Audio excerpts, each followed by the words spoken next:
At low ISO sensitivities, JPEGs look sharp, if a tad over-sharpened, which is typical for cameras in its sensor class. The lens delivers pretty good edge-to-edge sharpness, though if you're not completely parallel to the scene, the edge distortions become unusually pronounced, even at about a 50 mm equivalent angle of view.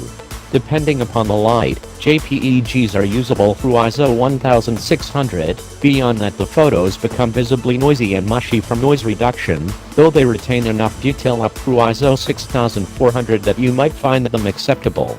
You can regain some sharpness by processing the RAW, but not a lot of detail in highlights and shadows.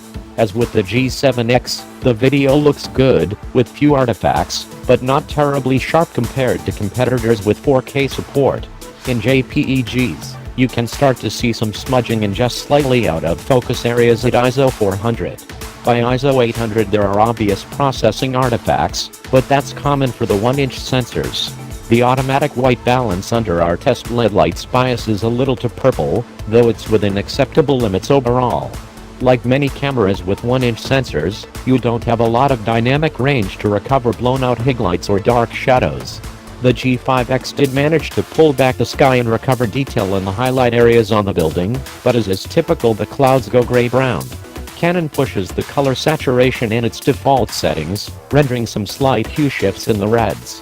However, most people will probably find the colors pleasing.